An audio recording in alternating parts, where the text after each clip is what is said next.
Hello friends, রোশনাই এপিসোডে সবাইকে স্বাগত। আমাদের আজকের পর্বে দেখানো হবে আরণ্যক বেশি রাত করে বাড়িতে ফেরার পরে আরণ্যক ও গরিমার মধ্যে ঝামেলা হচ্ছিল। আরণ্যক ক্লিয়ারভাবে গরিমাকে বলে দিল, আমি রোশনাইকে ভালোবাসি, আর যখনই রোশনাইয়ের কোনো রকম বিপদ হবে আমি রোশনাইয়ের পিছন পিছন ছুটে যাব।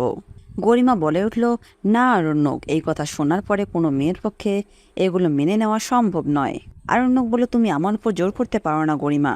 গরিমা বলল, আমি অত কিছু বুঝি না, তুমি জাস্ট রোশনাইয়ের সাথে কোনো রকম যোগাযোগ বা সম্পর্ক রাখবে না। আরণ্যক বলল, যদি আমি তোমার কথা না শুনি। গরিমা বলল, তাহলে আমি তোমাকে এই সম্পর্ক থেকে কোনোদিনও মুক্তি দেব না। আরণ্যক বলল, আমি মুক্তি পেতে চাই না গরিমা, যদি চাও তুমি মুক্তি দিতে পারো, তুমি কোনোদিনও রোশনাই থেকে আমার মনকে সরাতে পারবে না। এই কথাগুলো শোনার পর রোশনাই নিজেই রুমে গিয়ে একটা চিঠি লিখলো, আর মনে মনে ভাবতে লাগলো, না, আমাকে আর এখানে এক মুহূর্ত থাকা চলবে না। আমি গরিমা দিদির সংসার ভাঙতে পারবো না। আমার জন্য গরিমা দিদি কষ্ট পাক সেটা আমি কখনোই চাই না। এই বলে সে সব ব্যাগপত্র গুছিয়ে নিয়ে একটা চিঠি লিখে বাড়ি থেকে বেরিয়ে পড়ে। পরদিন সকালে বড় মা আরণ্যকে ঠাম্মিকে চা দেয়। আরণ্যক নিচে নেমে আসলে বড় মা আরণ্যকে জিজ্ঞেস করলো, হ্যাঁ রে বাচ্চা, রোশনাই তো সকাল সকাল বেরোয়, আজ কেন জানি এখনো বের হয়নি? ওর কি শরীর খারাপ করছে নাকি? ঠিক তখনই জাহ্নবী ও রাজা নিচে আসছিল। জাহ্নবী বলল, মা, তুমি সকাল সকাল রোশনাইয়ের নাম জপছ, কবে যে এগুলো বন্ধ হবে? এরপর বড় মা আরণ্যকে বলল, বাচ্চা দাঁড়া বাবা, আমি একটু ওর ঘরটা দেখে আসি, ও কোথায় আছে। এই বলে উপরে গেল রোশনাই রুমে। গিয়ে রোশনাইকে অনেক খোঁজাখুঁজি করলো, বেলকনিতে, ছাদে, কিন্তু কোথাও রোশনাই নেই। আবার নিচে এসে আরণ্যককে বলল, আরণ্যক, রোশনাইকে তো খুঁজে পেলাম না, ও কোথায় গেছে?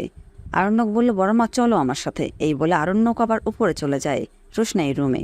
রোশনাই রুমে গিয়ে ওকে খোঁজাখুঁজি করে বাথরুম থেকে শুরু করে সব জায়গায়, কিন্তু কোথাও পেল না। টেবিলের উপরে রাখা একটা চিঠি পেল, আর চিঠিতে লেখা ছিল, বড় মা, জেঠু, ছোটু, আমি এই বাড়ি ছেড়ে চলে যাচ্ছি, আর তোমাদেরকে না বলে যাওয়ার কারণে ক্ষমা চেয়ে দিচ্ছি। এই চিঠি পাওয়ার পরে আরণ্যক ও বড় মা নিচে চলে আসে। তখনই আরণ্যকের বাবা মাও চলে আসে, আর একটু পর গরিমাও চলে আসে। গরিমা এসেই বলে দিল, এখানে কি রোশনাইকে নিয়ে কথা হচ্ছে নাকি? জাহ্নবী বলল, হ্যাঁ হবেই তো, ওকে তো কোথাও খুঁজে পাওয়া যাচ্ছে না। আরণ্যকের মা বলল, বাদশা, ওর তো যাওয়ারই কথা ছিল, চলে গেছে, তাতে কি হয়েছে? আরণ্যক বলল, মা, তোমরা হাত পা কুটিয়ে বসে থাকতে পারো, কিন্তু আমি পারি না, আমি যাবো ওকে খুঁজতে। গরিমা সামনে এসে দাঁড়িয়ে বলল, আরণ্যক, তুমি এক পা বের হবে না, আমি তোমাকে কোনোভাবেই যেতে দেবো না আজকে। এর আগে অনেকবার বাধা দিয়েছি, তারপরও তুমি গিয়েছিলে, কিন্তু আজকে কোনোভাবেই আমি তোমাকে যেতে দেব না। আরণ্যক বলল, যদি যাই তাহলে কি করবে? গরিমা বলল, যদি যাও তাহলে তোমার সাথে আমার সম্পর্ক এখানেই শেষ, আমি আজই এই বাড়ি ছেড়ে চলে যাব। আরণ্যক বলল, তুমি যদি এই কাজটা করতে পারো তাহলে আমি অনেক খুশি হব গরিমা।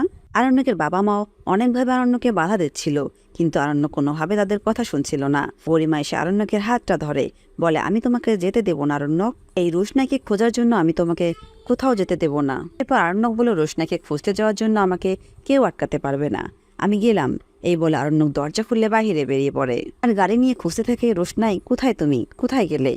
আমার মনে হচ্ছে তুমি এয়ারপোর্টের দিকে গেছো, আমাকে তাড়াতাড়ি যেতে হবে। এই বলে গাড়িতে দ্রুত গতিতে রোশনাইয়ের দেখা করতে চলে গেল আরণ্যক এয়ারপোর্টের দিকে। ঠিক এয়ারপোর্টের সামনেই রোশনাইয়ের সাথে দেখা। আরণ্যক গাড়ি থেকে নেমে এসে বলল, রোশনাই, তুমি এটা কি করলে? কোথায় যাচ্ছ? আমাকে না বলে চলে যাচ্ছ? রোশনাই বলল, ছাড়ছি, আপনার রাতে হয়তো ঘুম হয়নি। আরণ্যক বলল, তুমি কি করে জানলে? আপনার চোখ মুখের অবস্থা দেখেই বোঝা যায় ছাড়জি, আপনি কদিন হলো অসুস্থ থেকে উঠেছেন, ডাক্তার আপনাকে কি বলেছে মনে নেই আপনার? ঠিকভাবে খাওয়া দাওয়া, ঘুম, এগুলো তো করতে হবে। আরণ্যক বলল, তুমি যদি আমাকে নিয়ে এতই ভাবো তাহলে আমার কথা শোনো না কেন? রোশনাই বলল, কি কথা? আরণ্যক বলল, তুমি আমাকে প্রমিস করো রোশনাই, তুমি আমার কথা শুনবে। রোশনাই বলল, দেখুন, এই সকালে যদি আবার কেউ দেখে। আরণ্যক রেগে গিয়ে বলল, নাই, দেখো, কেউ দেখুক আর না দেখুক তাতে আমার কিচ্ছু যায় আসে না, আমি সবার জন্য কি আমার সুখ শান্তি বিসর্জন দিয়ে দিব?